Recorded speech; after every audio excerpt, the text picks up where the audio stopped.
dubbannu yoo jiraate balaaleffatamaa kan jiru ilmoo dhiirati. Yeroo ammaa jechuudha. Keessattuyyuu dhiirri Oromoo akkuma waliigalaatitti miidiyaan hundi kan mataa gadi qabaa jiru dhiirri Oromoo kan ta'e jaalala hin beeku jedhameetoo qalama diimadhaan jala murame natti fakkaata dubbiini. Innis taatee Qananiirraa lammaffaa booniidhaan deebi'ee wal qabatee wanni akkanaa kun murtaa'ee jira nutti. Kanaaf wanni godhamuu qabu silaa wanni ta'amuu qabu kun hin jijjiiramu. Akkuma Hacaaluun jedhe namni jiru seenaa balleessuu danda'a, deebisee haaressuus danda'a. Tariitii kana yoo jennu namni dhiiraa ta'e addunyaa ammaa kana keessa galuu, siistama ammaa kana keessa galuu yoo jennu nama boochisuu, dubartiin sitti bo'uu jechuun dhimma jaalalaatee wal qabate haadha kee boochisaa jirta kana beeki. Namni haadha mana hin qabne, namni haadhummaa maalummaa dubartii hin beekne, namni harma haadhaa gatii harma haadhaa hin beekne, dugda haadhaa hin beekne, aarsaa haadhaa hin beekne, arras borullee taanan eenyumtuutti dhufte alagaan ofuma wuti kilooriksii dhuydi adagumatu tuqaa jechuudha. Garuu kan akka abdiifaanti yaadota amma. Kanaatum namni tokko waan keessa isaatii jiru ilaalcha qabu afaan isaarraa beekama. Siigalee keessatti maal yaada waan jedhamu arraba isaarraa beekama. Kana yoo jennu namni kunoo ilaalcha gaarii hin qabne qeeqni isaatu irraa beeksisa. Haasofni arraba isaatu. Kanaaf namoonni akkanaa kun gizee ammaa kana kan walitti qabnu Oromummaadha. Dantaatu baasee nu dubbisa. Callisuu hin wallaalle. Namni kamuyyuu zim jedhee jireenya mataa isaa jiraachuu hin wallaalle. Garuu dantaan dhaloonni garam deemaa jirti, addunyaan garamitti daaqaa jirti kan jedhu yoo si dhukkubsu waan tokko yoo dubbattu dubbiin gingilchamee abbaan badii qabu badii isaa argachuu qaba.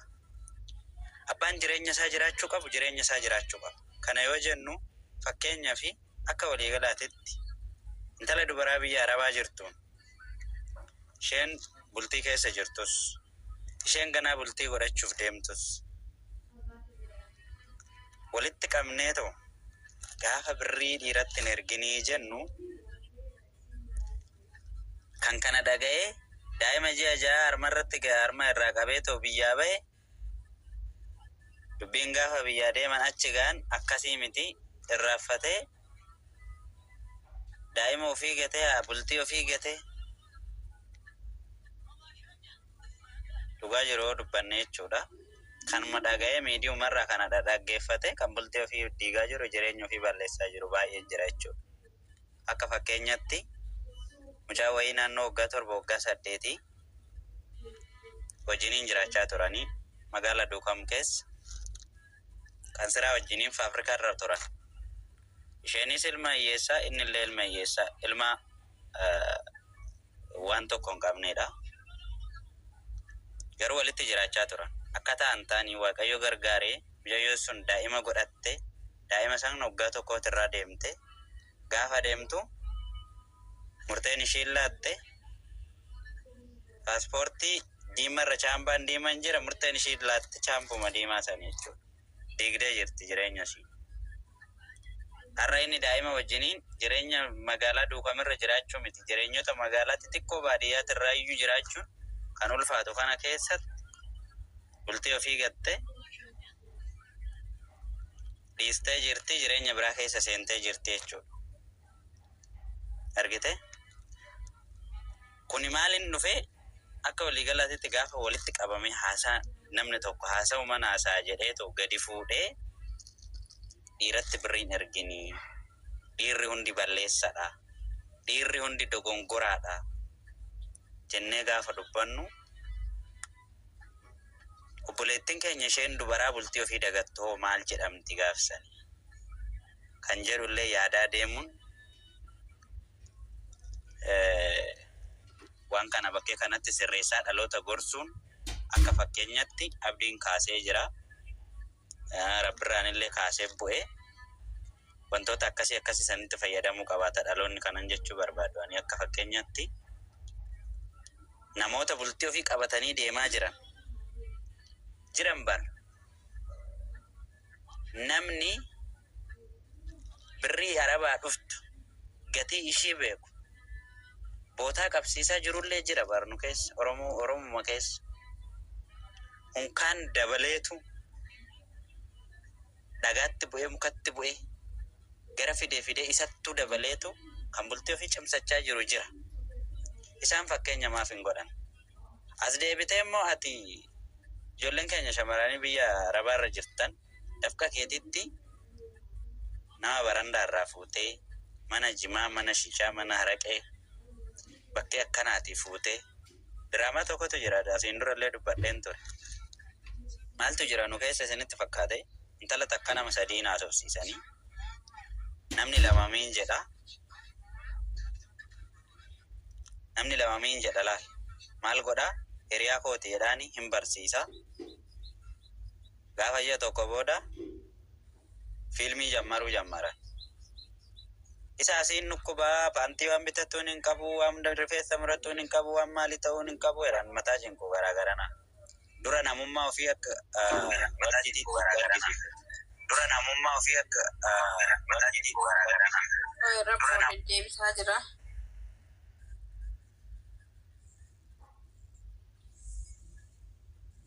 Kan eenyuuti ka deddeebisaa jiru?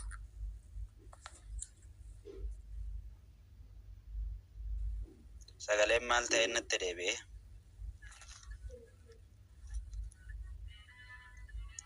Nama sadii waxxaranii qabu. Gaafa kaam kan mataan hadoodu waan taatuun beektu seexanni illee bira teessee ergiif jettiin natti fakkaata. Maallaqa ofii of harkaa baasti. Gaafa ji'a 2 ji'a 3 turte gaafa ji'a 6 geesse miidiyaatti dhufte boo'icha jammarti jechuudha. Nama bakkanaa isaan beekne firiizuma irratti ilaaltee surree dakasii ol qajeelche ilaalte. Kuni maal godha gochi kun ol fuudhee kan walitti qabnu Oromummaadhaa dhiira Oromooti jedhamne mataa keenya gadi cabsaa jira jechuudha. Kana kan godhe eenyu? Obboleettuma keenya. Namni tokko nama 3 nama 2 ta'ee nama tokkoof siyaasa hojsiisa taanaan jireenya keeti. Jaalalli dakkaama gunni of cinaadhaa qabu jaalala miti. Kana jala sararii qabadhu. Ofiif of ta'ee namicha sitti haasa'u. Namicha jireenya boruu sitti haasa'u. Arraba isaatirraa madaaliin laali. Lammaffaa ilma biyyaa, ilma naannoo, ilma boruu himattu. Bakkanaasaa beektu. Ta'uuni dhaabbadhu hafii miti kanan jechuu barbaada. Qabachuun ulaagaa keessa darbamuu qabu keessa darbitee bu'aa kee walitti qabdee keessa jiraachuun ga'ee mataa kee ta'uu qaba malee wanni nama sadii hin taa'anii maallaqa ati ganama galgala hirriba dhabde kalee keetirraa baate fayyaa kee irraa baate siqaayii biyya Arabaa kana keessa darbite insaan manaajara itti sii ta'aniif hin jiru jechuudha. Waan kee harkatti qabattee kan ittiin galma ga'uu qabaatu si. Yoo kana hin ta'initti ol kaatee ofii keetii halkan mataa wajjin bowwaafachaa bultee jireenya dhuunfaa keetiiti. Oromummaan hundi maqaa baduuf hin jiru jechuudha. Kana irraa of sirreessuun boru gocha ofii gooten handaaqqoon ofii caartee albee ofiin qaltu baasti jedhama.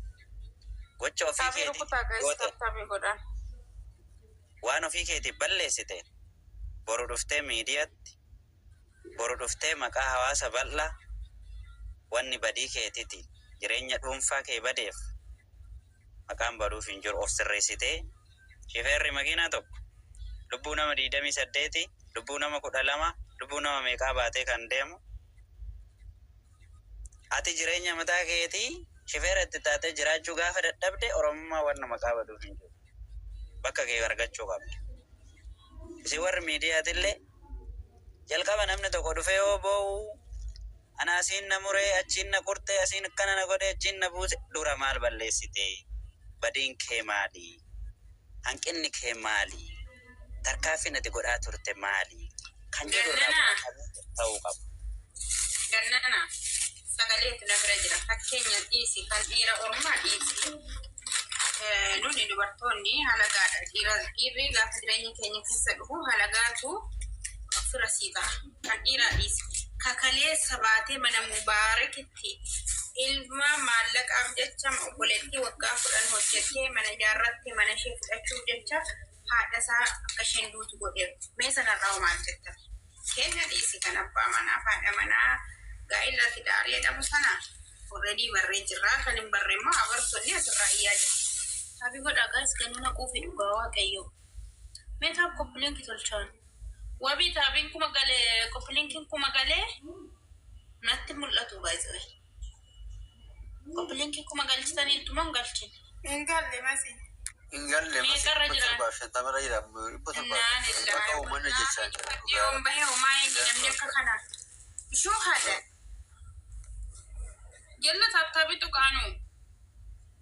Sheem walla. Erga barii irra jirra neema. Itti fufii kaleessa argitanitti ta'e mana mubaarakitti haadha ijoollee sadiiti. Kun akkuma dhame gaabbaan manaa sababa maallaqa erguu diddeen haa ta'u maaliin akka ta'e hin beeknu waanuma keenya haasofna irraa adda bahee jira. Ishiin garuu kophaa ishee ilmoo 3 guddisaa. Obboleessi ishii immoo mana ishii dhaaluuf jecha haadha fa'aa ajjeese. Kunoo ishii yaa Oromoo maaltu akka deemaa jirus nuu galuu didee. Dhugaa barichi baay'ee ulfaataadha. Baay'ee nama yaaddessa waaqayyo.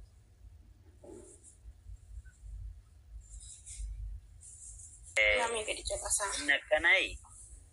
Inni akkanaa diinummaan akkanaa jireenya dhuunfatee wal qabata innis. Dantaa dhuunfatee wal qabata kunis.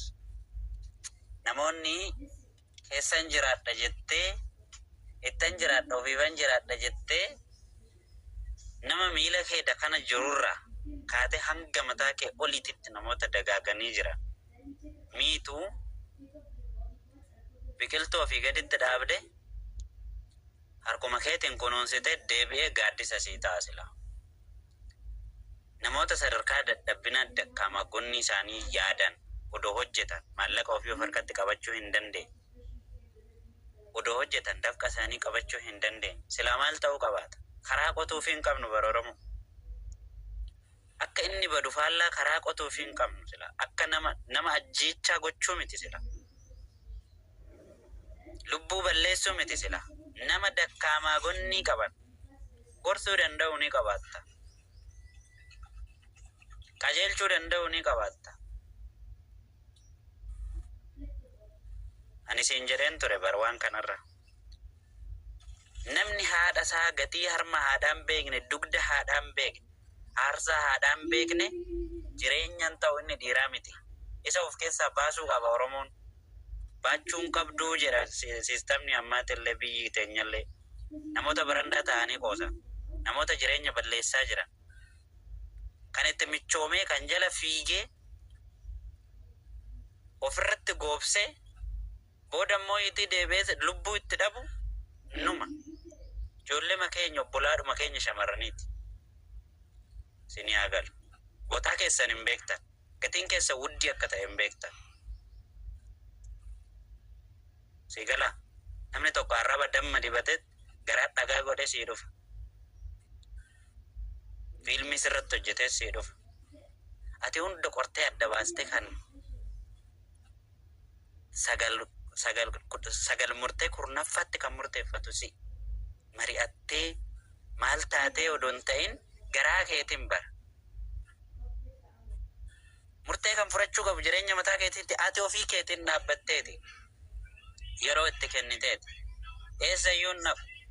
Jireenya irra fiideetoo akka nama bishaan daffaatti quba gateetii fiidee seentu kuni boruwaa keessaa ba'uudhaaf morma qabanii gottotanii keessaa si fuudhuun makaraa. Argite? Kanaaf akka dhibdeen taana. Jireenyi kee dakkaamaa akka hin taane. Wanni gochuu qabaattu sila. Wallaalummaa keenya wanni walitti himnu dhaabattee ilaaluu qabda dura. baate biyya dafqaa jirti. Addunyaan garam deemaa jirti. Jireenya amma maalitti jira?